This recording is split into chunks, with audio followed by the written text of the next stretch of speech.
ค่ะกราบสวัสดีทั้งช่องของสงกรานต์นะคะมื้อนี้จะมาตามแนวทางตำล่าวของเซียนผาสุกนะคะตำล่าวเซียนหวาดผาสุกวันที่21นั่นวิ่งตัววิ่งบอผาดค่ะให้3กับ4นะคะกับมา3คือหา3เนาะพี่น้องเนาะหา3จะไปได้ทั้งบนทั้งอุบลและก็ทั้งเฮ้านะคะเพราะว่าเลขออก530253เนาะพี่น้องเนาะหา3ทั้งอุบล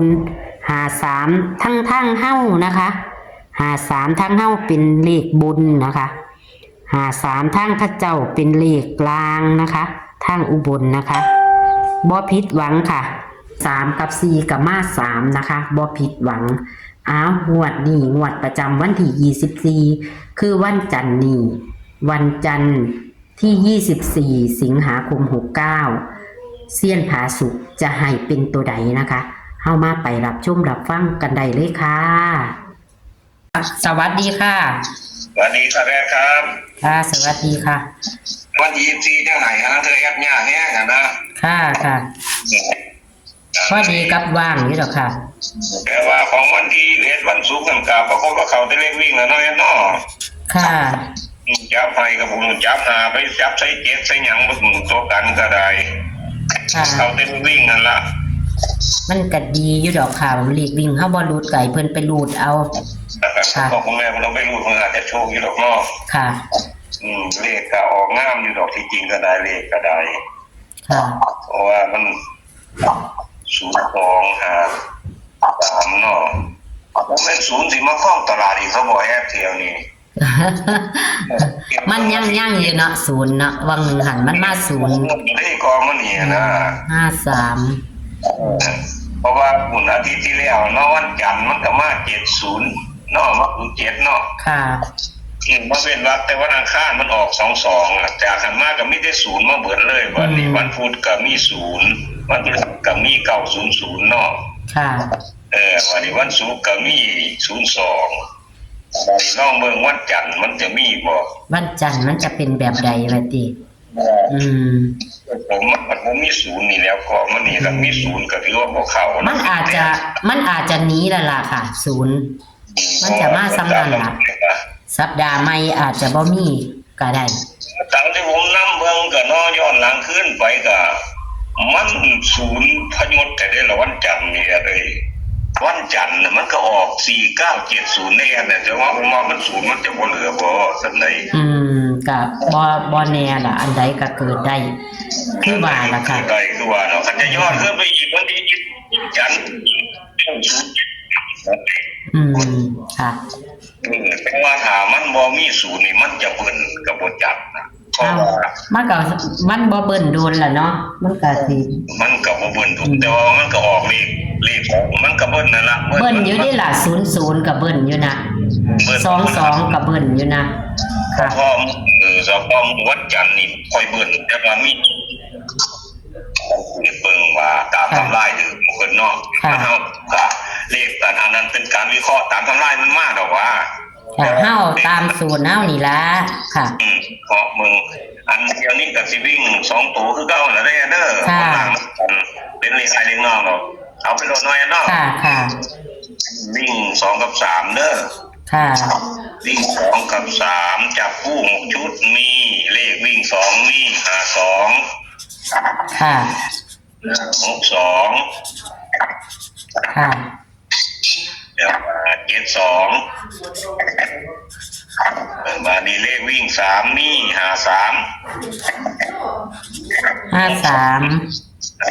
นี่หยังต่อค่ะ63 73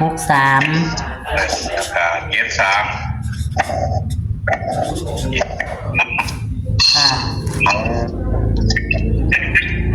เสียงขาดอีกแล้วตัวกันกัน2ชุดค่ะมี51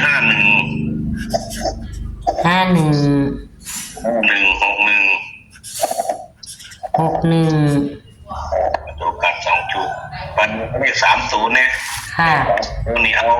572 572 472ตัวหนึ่ง 472 อีกตัวหนึ่ง362ผมใหม่ไป3 ชุด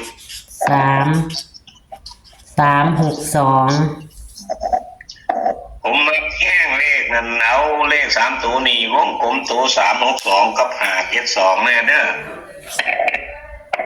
362กับ572สักคนเลข3ตัวเป็นเลข2ตัวกับ6272ครับ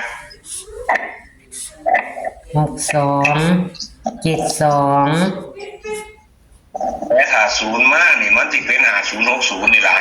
ห้เลขมาใส่เลขตัวกันเด้อคันถามมีผู้ใดชอบ0เพราะว่าผมก็คันนิ่ง0อยู่ก็คือว่าให้ฟังเนาะตามทำลายมันมามันมีแต่0เหมือนมือใดก็ได้โดยเฉพาะวันจันทร์นะยอดขึ้นไปจนฮอดต้นปีมันก็มีพลาดงวดถัดขึ้นไปหลังจากน้อยมันออก866เท่านั้นค่ะคาดว่าถ้ามันบ่มี0นี่มันจะบ่เบิ่นบ่นะผมก็วิเคราะห์ไปตามมันเคยออกนะค่ะแต่ว่าในวิเคราะห์ในสูตรเจ้าของกันนี่ละมักแห้งของหมู่กับ6272เลยเด้อค่ะเอาลองทวนลองดูค่ะวิ่งบนล่าง2กับ3เนาะค่ะน้ำหนักพอกันเนาะค่ะพอกันจับคู่5262 72 53 63 73ตัวกัน5161เนาะค่ะเลข3ตัว572 472 362นะคะเน้นที่572และก็362แม่นป่ะค่ะตัวเน้นของเลข2ตัวนี่ก็คือ6272เนาะค่ะค่ะเอาง่ายๆคือในเลข3ตัวกับผมจับเลข2ตัวนั่นน่ะมาใส่กันนะคือจะ62 63นี่ก็มันเป็น362สินะเปลี่ยนตลักร้อยเนาะค่ะมีแต่772นั่นล่ะที่บ่มีเลขกันอยู่ในนี้มาใส่ค่ะที่ชอบของหมู่ก็คือนี่ล่ะเลข2ตัวละ6272แม่เด้อค่ะผมขอสังเกตตรงเที่ยวนี้แต่สมมุติว่าลงแต้มคือเก่าเนาะแต่ว่า2บ่หนีนี่มันก็คงจะมาเป็นนี่ล่ะอย่างที่ผมจับตัวกันไว้นี่ล่ะค่ะ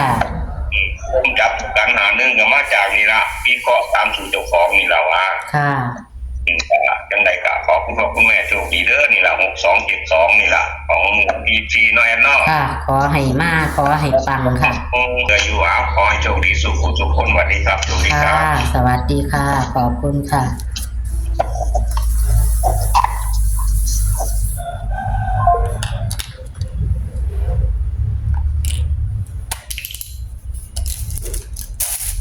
ตัวเลขแนวทางของเซียนผาสุกวันที่21สิงหาคมที่ผ่านมานะคะเข่าตะเลขวิ่งเนาะค่ะพี่น้อง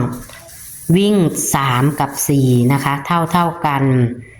เพิ่นกับมา3ก็คือหา3นะคะไปได้ทั้งอุบลนำเด้อค่ะแต่ว่าจับคู่เพิ่นบ่เข้านะคะจับคู่บ่เข้านะคะแต่ว่าก็